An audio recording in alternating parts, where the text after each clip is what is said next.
Vamos a empezar con las preguntas. En principio el gobernador tiene hasta las 4:15, más o menos, ¿no? Más o menos, ¿no? Más o menos. Entonces, primera aclaración. Tenemos muchísimas preguntas y por razones de tiempo, y muchas, no vamos a poder transmitirlas todas ellas. Un poco excusa, si alguna entidad, una persona ha hecho alguna pregunta y ve que luego no la ha leído, únicamente debido a razones de tiempo.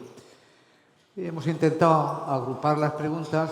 El primer bloque tiene relación con temas más bien de política monetaria y empezamos con la primera.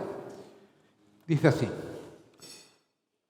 puesto que ve los riesgos sobre la inflación sesgados ligeramente al alza, ¿estaría en contra de una bajada de 50 puntos en enero?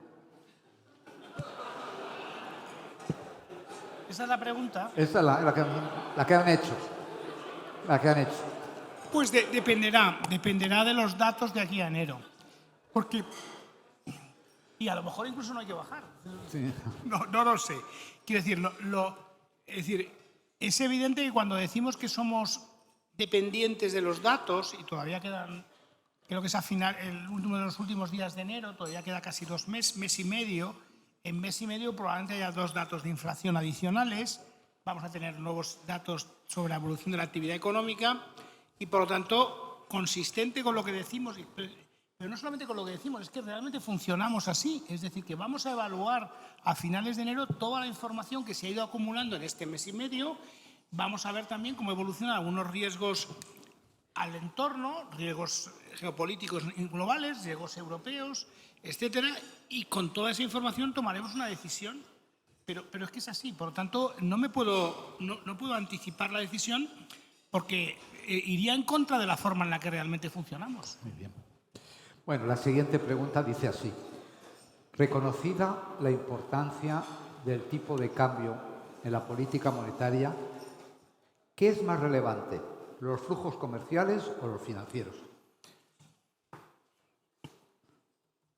Esa es una buena pregunta. Es decir, yo creo que probablemente a muy largo plazo, si hiciéramos un modelo, si hacemos un modelo de formación del tipo de cambio a muy largo plazo, lo que termina apareciendo en ese modelo es una convergencia a la media de la paridad del poder de compra, ajustada por algunos elementos. Y el elemento que suele emerger en esas estimaciones como un elemento importante es justamente la balanza de pagos, la balanza de pagos relativa. Por lo tanto, desde una perspectiva de largo plazo, es la balanza de pagos junto con la paridad del poder de compra, los diferenciales de precios entre dos grandes áreas. Y eso tiene una cierta... impresiona ver, y invito a hacerlo, que hagamos una serie larguísima del tipo de cambio dólar-euro, incluyendo sintética antes del año 99, y veremos cómo converge a la media. Es estacionaria, converge a la media. Por lo tanto, ese es un resultado interesante. Y es verdad que cuando lo ajustas por algún parámetro variable del saldo comercial es importante. Pero no ha terminado la contestación. Es decir, pero cuando uno mira las oscilaciones en torno a esa media son de muchos años. Es decir, que las diferencias son enormemente persistentes. Y esas separaciones de la media que pueden durar muchos años tienen que ver con 2 factores. Uno es el diferencial de tipos de interés, pero eso no captura todo. Claramente, los flujos financieros en un momento determinado pueden tener a corto plazo un tamaño tan grande que muevan mucho más el tipo de cambio que los flujos comerciales. Pero eso suele ser transitorio y de recorrido limitado, pero muy dominante en decisiones relevantes desde el punto de vista de los que están aquí, sí. Muy bien. ¿Cómo de lejos estamos del natural rate? ¿Hasta qué punto se pueden bajar tipos significativamente por debajo? La estimación es decir, el tipo de cambio el tipo de interés natural es un concepto de uso limitado, porque su estimación está sometida a una incertidumbre considerable y en Europa los rangos de estimación pueden ser incluso casi de un punto arriba y abajo. Por lo tanto, cualquier indicación basada en ese elemento, pues yo creo que es peligrosa de hacer y yo no la voy a hacer desde luego. de nuevo es también depende del estado de la economía, depende de elementos que pueden ir cambiando en el tiempo y por lo tanto no podemos con una suficiente anticipación decir cuál va a ser el tipo natural, sobre todo si quien hace la pregunta está pensando que va a ser el nivel, digamos, de aterrizaje, digamos, de finalización del episodio actual. Hay que ir viéndolo. Yo no sé si diría como mes a mes, como los datos antes que decía de decisiones de tipos de interés, pero sí hay que ir reevaluándolo constantemente. Sí. Bueno, pues ahora ya vamos a una pregunta que no es de política monetaria estrictamente. Ante el potencial riesgo de declive competitivo en Europa, ¿se debería impulsar la consolidación financiera en Europa y en España? En Europa, creo que... En Europa y en España. Ya. Los dos. Bueno, en España no voy a contestar porque tiene connotaciones que todos sabemos cuáles. Entonces, pero respecto a Europa, yo creo que necesitamos dos cosas. Porque la pregunta puede estar centrada más en el ámbito bancario. Realmente lo que necesitamos fundamentalmente en Europa es un mercado único de capitales de verdad. Es decir, y es lo que falta en ámbitos tan importantes como el venture capital, por ejemplo. Pero no solamente. Tenemos unos mercados muy estrechos. Claramente, cuando los comparamos con Estados Unidos, el 80% de los flujos de financiación en el mundo se hacen en Estados Unidos, no se hacen en Europa. Y nuestra economía pues, debería tener un peso similar. Luego, claramente que tenemos mercados infradesarrollados. Por lo tanto, yo pondría el énfasis en primera instancia en los mercados de capitales en su conjunto. Respecto al ámbito bancario, estrictamente, Europa ya tiene mercados muy bancarizados, pero es verdad que apenas existen bancos genuinamente paneuropeos y claramente que eso ayudaría, bancos genuinamente paneuropeos, ayudaría, digamos, a hacer más resiliente la unión monetaria por distintas vías y es algo deseable. Y por lo tanto sí que hay restricciones, claramente hay algunas restricciones y yo, por ejemplo, soy extraordinariamente favorable a que exista un sistema de depósitos, de garantía de depósitos europeo que mutualice los riesgos en ese sentido, que culmine la unión bancaria en ese elemento. También hay que avanzar mucho en el ámbito, digamos, de algunas normas que todavía segmentan el mercado bancario en Europa en temas casi de prima facie desde el punto de vista mercantil. Es decir, lo que es una garantía no es lo mismo en un país que en otro. Entonces, la generación de productos bancarios genuinamente europeos se ve limitada. Por lo tanto, yo creo que la sugerencia del informe, sobre todo Letta, más que Draghi, en este caso, de ir a un régimen 28 en el ámbito europeo, yo la veo que puede tener sentido. Del mismo modo que la sugerencia más, en este caso, yo creo que del informe Draghi, de ir a un regulador único como existe, igual que hemos hecho el MUS, que funciona francamente bien y que yo lo he podido constatar en estos meses que llevo en el trabajo, que es claramente un avance respecto a modelos supervisores nacionales, porque combina elementos nacionales idiosincráticos con elementos europeos y da una visión mucho más general de cómo abordar el tema de la supervisión bancaria en Europa. No veo ninguna razón por la cual exactamente lo mismo se pueda aplicar en el ámbito de los mercados de capitales. Muy bien. Ahora tenemos dos relacionadas con el impuesto sobre la banca, pero de perspectivas muy distintas. Bien. La primera dice, ¿hay riesgos de competitividad para la banca española por el impuesto a la banca? ¿Y la otra cuál es? Bueno, la llevo a dos. ¿Qué tipo de iniciativas creen que podrían desarrollar los bancos centrales? La pregunta, para poder mitigar los resultados del nuevo impuesto a la banca. Bueno, yo lo que he dicho siempre, lo voy a repetir sobre el tema de los impuestos en general y del impuesto a la banca en particular, es que a mí me resulta muy difícil, de verdad, y creo que hay que entenderlo, el tomar posiciones muy firmes y muy generales sobre todo lo que tenga que ver con imposición y con gravámenes. Porque ese es un ámbito, eso tiene que ver con la esencia de las políticas redistributivas que se hacen desde los poderes legítimos, democráticos, que son los que tienen últimamente capacidad para decidir a quién gravas y a quién gravas más o a quién gravas menos y en general cómo redistribuyes la renta y la riqueza de un país. Eso es algo que yo, que que entiendo que represento un poder delegado del poder democrático, tengo que ser prudente.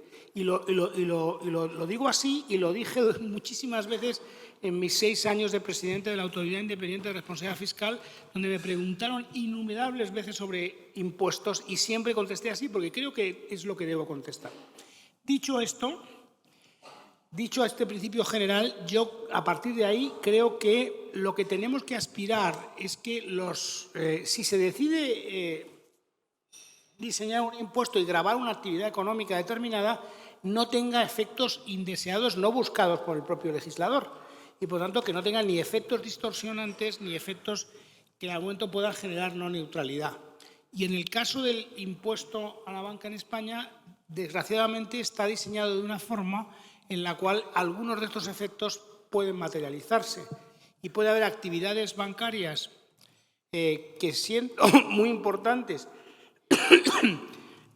y aporten más al margen de intermediación de la banca en la medida que no se neteen de las provisiones que se hacen, porque ese negocio puede ser un negocio que tiene un nivel de más de riesgo. Estoy pensando, por ejemplo, en lo que es la importantísima financiación a las pymes y a los autónomos en España, que son negocios que tienen algo más de riesgo porque están menos colateralizados, porque por distintas razones, pero los bancos provisionan y provisionan bien. Bueno, tal como está diseñado el impuesto, penaliza este negocio frente a otros negocios. Análogamente, no es fácil de entender por qué, desde un punto de vista además muy agregado, el impuesto tiene que ser progresivo en función del tamaño de las entidades.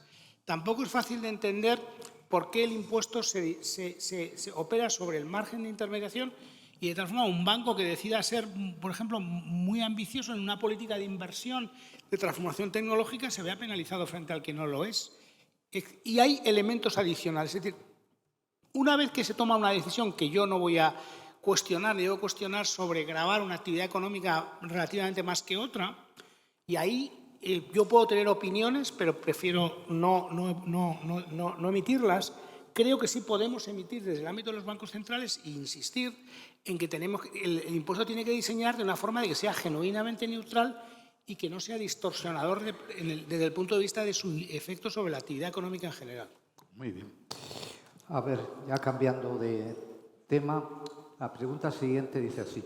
¿Coincide con la IDEF en que el plan fiscal y estructural no es suficiente para cumplir las reglas de la Unión Europea? ¿Qué ajustes adicionales son necesarios? Bueno, la IREF, que es la institución que está en mejores condiciones de hacer este tipo de juicios, porque es la que dedica más recursos y más información tiene, no dice exactamente eso.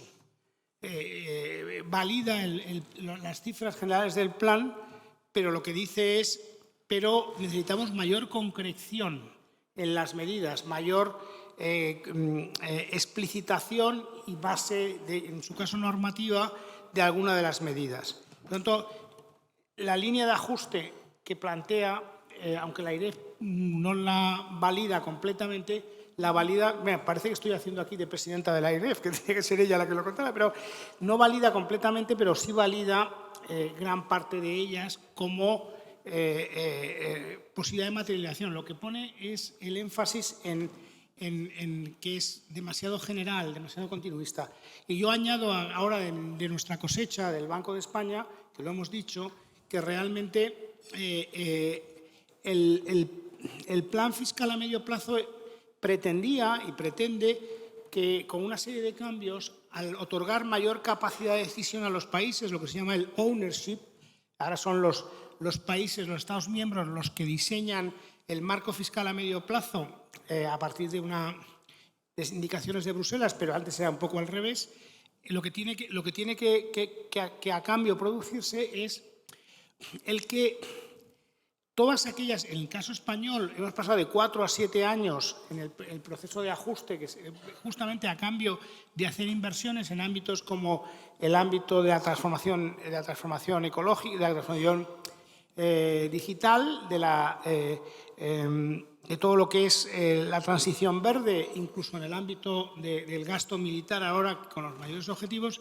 Todo esto que es básicamente inversión, no es gasto corriente, es inversión, es lo que te permite tener mayor capacidad de extendernos en el tiempo desde el punto de vista del periodo de ajuste. Bueno, pues yo creo que cuando uno revisita el plan podría uno haber encontrado mayor concreción y mayor detalle sobre cómo van a desplegarse estas inversiones y, sobre todo, mayor detalle sobre por qué estas inversiones han sido elegidas y cuál es su impacto a medio y largo plazo del crecimiento potencial de la economía o de mitigación de riesgos que justifican ese periodo de ajuste más largo.